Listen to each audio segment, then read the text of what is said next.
so I was told never to begin a speech with an anecdote. Let's do just that. Recently, I was faced with a dilemma. And people faced with dilemmas usually opt for the easy, the comfortable way out. They don't like to take the path that forces them out of their environment into a hostile situation. And so it was I found myself contemplating on an answer to my own dilemma, out a bus window, of course, as people do, on whether or not to enter a traditional Japanese hot spring, or onsen. Now, I don't like heat, I don't like male nudity, and I'm not a big fan of spiritual cleanses, so while this all sounds very minor, it's a big step. Knowing that, of course, I could have wasted away in the hotel room that night, waiting for dawn to come, but where's the fun in that? Where's the adventure? That adventure, of course, was boiling in water to the point where it's difficult to breathe, atop a snow-buffeted mountain in the middle of February, surrounded by very loud, very elderly, and very naked Japanese men, utterly bewildered at the encroachment of this foreigner to their sanctuary. So do I have an answer to the question, what was the absolute most awkward moment in your life? Without a doubt. But would I trade it for anything? And the answer to that is absolutely not. Because never again in my life will an opportunity like that present itself. And what does any of this have to do with tonight? Why am I victimizing all of you with my dull dronings? Well, I want to talk about regret. It's a very natural human instinct, and according to a study done by Harvard Business Review, where 90% of people will tell you they have a major regret in their life, even recent. Belongs to several categories. They can be family-related. I never quite got enough time with my kids, or leisure, I never quite made it to Greece. But we've all got them.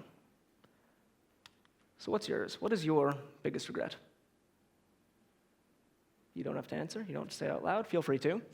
But just hold on to it for a moment. Keep it in the back of your head. And ask yourself, why do you regret your choice? Why do you lament the way you selected? Well, there's 3 key ingredients to regret. First of which is agency. You had the ability to decide what you did. If you walked out that door a few minutes earlier, you could have seen your father on his deathbed. Second, we have the imagination to think of what could have been. If I had just paid the extra $20 for a cab, I could have said goodbye. And finally, we have the pessimism to imagine we'd be in a better place. I wouldn't be oh so hollow if I had. Regrets, they're quantifiable. They fall into categories, and that makes it even easier to dissect them. You've got 32% of people claiming that their biggest regret has to do with their education. If only I'd finished high school or went to college. You've got another sizable 22% claiming that their career choices are their source of grief, while another sizable 15% will claim their romantic escapades. Rounding off another 25% or so are leisure time, medical situations, and, of course, parenting. Why does any of this matter? Why is it a big deal that we can quantify, that we can put into numbers this emotion, that we can break it down? The simple answer is, it means we can beat regret. We can move towards taming that dragon, that beast that holds us back from living. First step, of course, is responsibility. You have to decide what you do. You have to take control over your actions. If you choose to waste away in a room on a computer or a phone, that is no one's fault but your own. Do not mourn lethargy. The second step is stepping out of your comfort zone. If even just hearing about graduating college, getting a job, climbing up the corporate ladder for 40 years with clenched teeth, watching the kids move out, moving to Florida, and dying just sounds awful, why would you plan for it? Studies have shown that you will almost always regret inaction rather than doing stuff, so get out there and don't play safe. Ironically, it's too dangerous. Bonnie Ware, in her book, Regrets of the Dying, stated that every interviewee she spoke to, every single person on their deathbed said, I wish I'd had the courage to live a life true to myself. So if someone comes up to you and they say, hey, you want to go sleep in the Sahara for a few nights? Some cave diving? You're going to say no, because it's a bit uncomfortable, a bit sandy for a few hours. It sounds ridiculous to put it like that, doesn't it? So why say no? Why not? Use the deathbed test. If you were told that today, this very second, was your last on earth, would you be satisfied? If not, it's your job to fix that. Third, commitment and opportunity. To quote Thomas Edison, most people pass up opportunity because it dresses in overalls and looks like hard work. People seem to forget that a novel is written in single words. that a skyscraper is laying brick by brick, and that Rome wasn't built in a day. When you are looking down at that project that you've been working on for months, for years, for decades, the sweat, blood, and tears you poured into it, commitment to that project will make the outcome just that much more worth it.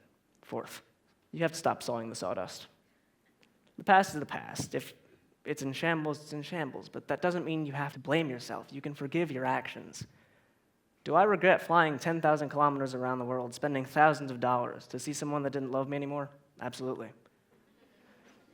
But I can move beyond that. I can't let that hold me. You can't let that hold you back from living. Fifth and finally, self-absolution. The past is the past. Just again, you have to forgive yourself for any mistakes that you've made. If any regret has been from your own agency, has stemmed from your own decisions, there is nothing to stop you from amending it. Call up that friend you've been thinking of lately. Haven't spoken to them in decades. If you didn't get enough time with your kids growing up, what's stopping you now? So where does that leave us? The road in front of you, no matter who you are, where you come from, or where you are now, is a blank canvas. And I grew up with my very, very artsy mother always telling me to fight the white. Paint that canvas with the colors that you want. The strokes make the portraiture that you desire. We don't go to an art museum to see blank canvases, and we don't remember the people who didn't live interesting lives. To quote Ted Hughes, the British poet laureate, the only thing people regret is that they didn't live boldly enough, didn't invest enough heart, didn't love enough. Nothing else really matters at all. So yeah, regret. It's inescapable, but that's human, and having regrets points to the fact that you're less likely to become a serial killer. Last year, Mr. Cuccinello came up and gave a talk and told the audience that death is the price of admission to life. What are you going to do to make it worth it? If that's the case, and I believe it is, then it is your job to make choices that you won't regret, to take action. Don't waste the gambles, because they're never going to come again. And if you do make a bad call, because everyone does, don't let it bog you down. Pick yourself up, dust yourself off, and keep on going. Because there's no regret in living a justifying life. Thank you.